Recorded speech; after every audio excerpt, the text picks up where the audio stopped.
Hello guys, how are you? It's teacher Yolanda here. Welcome to our session 28. Today we're going to be working with social studies and our reading projects. So for that we're going to need our reading projects photocopies, our exercises of the reading projects, and our content areas notebook. So fetch them. The story is at the end of the book. The title is Harriet Tubman and the Underground Railroad. Slaves were sold at humiliating auctions.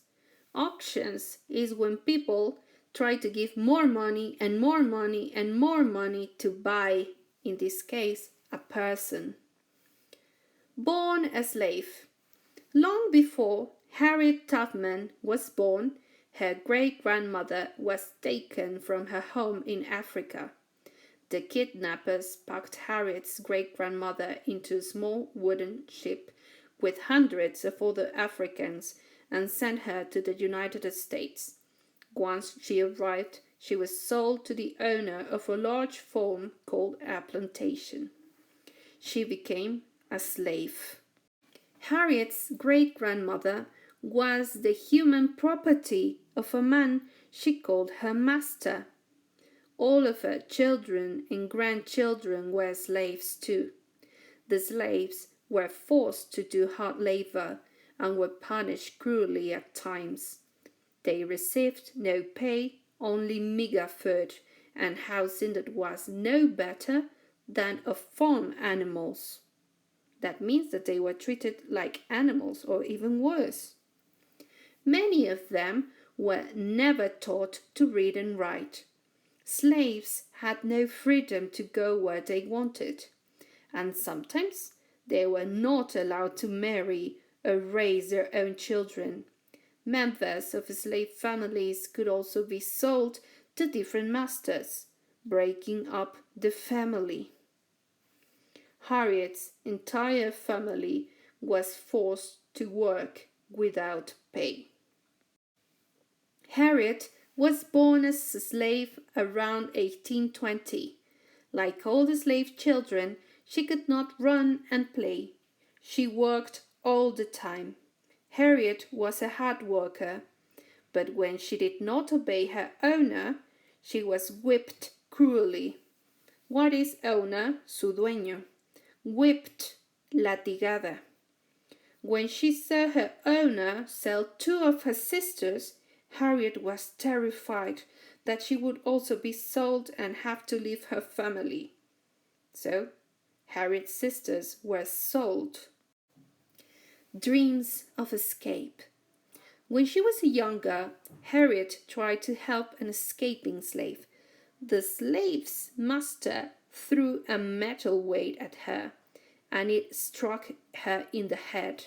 So pay attention. This man threw metal and hit her head. Harriet almost died from the wound on her forehead. This is the forehead.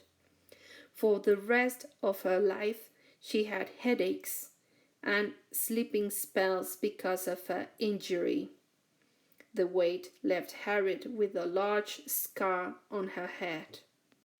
Harriet's life was harsh, but she had dreams. What's the meaning of harsh? Extremely difficult. People called abolitionists who were against slavery had begun to speak out against the injustice of owning other human beings.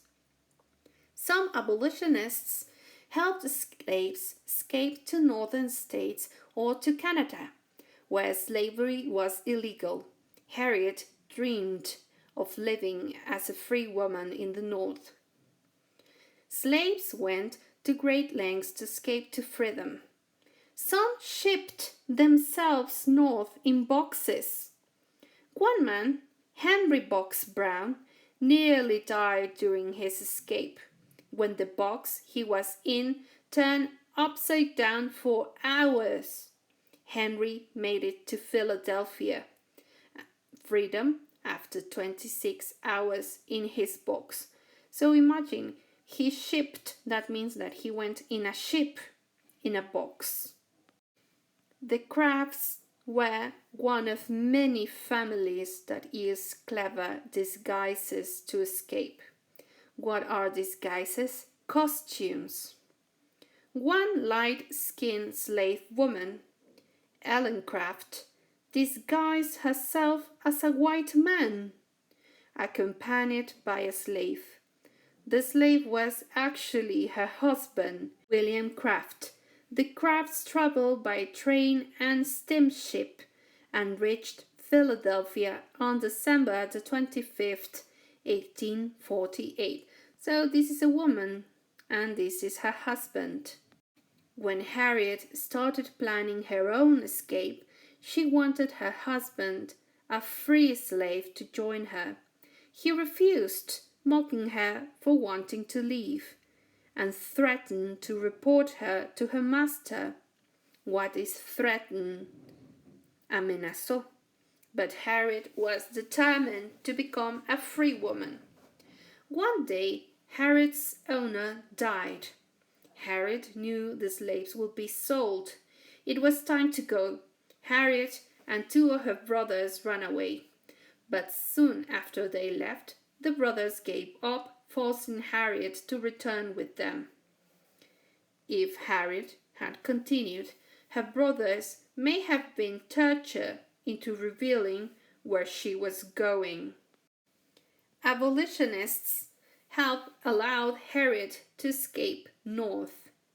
2 nights later, Harriet escaped alone. She went to the home of an abolitionist woman who had offered help. The woman fed Harriet and let her sleep, and then she directed Harriet to the next safe place. When Harriet reached that house, the people there directed Harriet to her next stop. This secret network of safe homes was called the Underground Railroad. To escape, Harriet walked 100 miles or 160 kilometers alone through unknown land. She traveled at night and hid during day. Finally, she arrived at the border of Pennsylvania, a state where slavery was illegal. Harriet was free. Even in the North, African Americans were paid little, leading others to freedom. When Harriet reached freedom, she was overjoyed. What is overjoyed? Really, really, really happy. There was such a glory over everything, she said when she remembered that day. The sun came like gold through the trees. Harriet went to work. She cooked, washed dishes, and cleaned people's houses.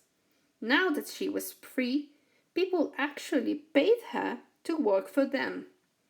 But Harriet was not content to sit back and enjoy her freedom. She saved the money she earned so that she could help free others. Harriet made 19 perilous trips back to the South, ignoring her own danger in order to become a conductor of the Underground Railroad. She guided escaping slaves from one safe resting place to another. A station on the Underground Railroad was usually an abolitionist's home, or sometimes it was a church or another safe resting place. Some of these stations had secret rooms to hide the escaping slaves. Sometimes the slaves rode from place to place hidden under false buttons in conductors' carts. Harriet guided escaping slaves to safe houses. In 1850, the United States passed the Fugitive Slave Act, which made it a law that the northern states had to return any escaped slaves to their owners. Now, Harriet had to conduct her passengers all the way to Canada to find freedom. So, now they had to leave the border to Canada. Do you know? People working in the Underground Railroad used code words. Remember that Underground Railroad would mean something like las vías del tren subterráneas. But of course there was no subway, so they used codes. Freight meant escaping slaves. Stations were safe houses of other places to stay. Conductors were the people helping the slaves escape. Lines were the routes north to freedom. After the Fugitive Slave Act, Canada was the closest free place. Harriet often disguised herself as a man. How she did it? Many call Harriet a master of disguise. What is a master of disguise? Una experta en disfrazarse. Sometimes she dressed as an old woman, and sometimes she disguised herself as a man. It is said that one day she met one of her former owners and he didn't recognize her. Harriet was clever in other ways. She hired men to rip down wanted posters that described runaway slaves. Runaway notices, which were printed in the newspaper, weren't put in newspapers on weekend. They had to wait until Monday morning. Harriet began escapes on Saturday nights in order to have a head start. If Harriet saw people she thought were slave hunters, she turned and goes out to make it look as though she was not trying to escape. If escaping slaves wanted to turn back, she forced them to keep moving north to free them. She boasted, was the meaning of boasted, presumía, that she never lost a passenger. Slave owners were furious, and they offered a reward for Harriet's capture, dead or alive. Our reward was $40,000, an enormous amount of money for those days. One day, Harriet overheard a man reading her own wanted poster, which described Harriet as not being able to read. She immediately pulled out a book and pretended to read it, and the man left without giving her a second look. Even with the reward, no one turned Harriet in. What is turned in? To give her to the police. This is one of many memorials honoring Harriet Tubman. Harriet helped many of her own relatives out of the South. Relatives are family members. Thanks to Harriet, 6 of her 10 brothers and sisters escaped. On one difficult journey, she brought her elderly parents north to Canada. Harriet led about 300 slaves north to freedom. Nothing was more important to her than helping others become free. One famous abolitionist, John Brown, called Harriet Tubman one of the bravest persons on this continent. People called Harriet the Moses of her people, because, like Moses of the Bible, she led her people to freedom. End of slavery. On April the 12th, 1861, the Civil War began. The North and South fought each other over the right to own slaves. During the war, Harriet worked as a nurse for the North's Union Army. She was also a spy, scouting out the Southern Army weapon warehouses, and she continued to travel into the South to lead slaves north. Harriet led Union soldiers to arms and ammunition stores. Do you know how many slaves escaped to freedom via the Underground Railroad? No one knows. While it's true that many reached the north and became free, some did not.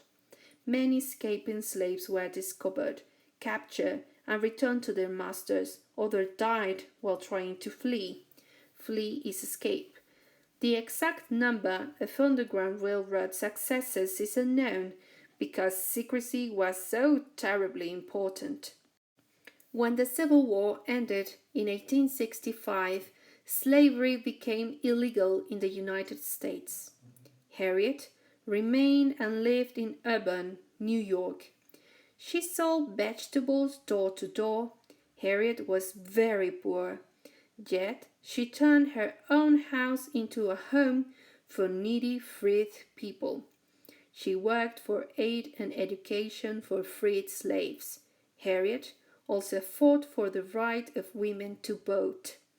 Harriet Tubman died on March the 10th, 1913. She devoted her long life to freedom. She will always be remembered as a true hero. The Harriet Tubman Home housed elderly freed slaves. So, after reading about the life of this remarkable woman, we have to do the exercises. In the exercises, we're going to find causes and effects. Some have the cause, but they are lacking the effect. Some of them have the effect, but you need to write the cause. So, here they are. You have to check and copy the facts from the text. We're going to check it later in our class. In this one, the instruction says, you will need 2 different colored pencils, crayons, or markers. For each sentence below, circle the subject and the conjunction, a joining word such as and, but, or then, using one color. And then underline the first part of the predicate and the second part of the predicate using another color. So don't worry, I will help you. I will help you with the first one. Try to do it. If you can't, don't worry, we're going to do it together in the class. But let's try anyways. So the first one says circle the subject. So let's get one color and let's circle the subject. The first one is the slaves were forced to do hard labor and were punished cruelly at times. So what is the subject? The subject is the slaves. Oh, sorry, my circle was too big. Let's try to make it smaller. Yes, the slaves. Then it says that we have to also circle the conjunction. A conjunction is a word that joins 2 sentences. Let's check it again. The slaves were forced to do hard labor and were punished cruelly at times. Which word in this sentence connects 2 ideas? The word is and. And is the conjunction of this sentence. And then, finally, we have to underline the 2 predicates. This is one predicate, and this one is the second predicate. So, please try to do the other sentences and we'll check it when we see each other. The last exercise of this text is a crossword. We have some words, some of them are from the text, some of them are even in the glossary. So read the definitions and write the correct words. Last but not least, remember to check the PDF and solve the exercises that you have here, and we're going to check it later in the class. Okay, bye.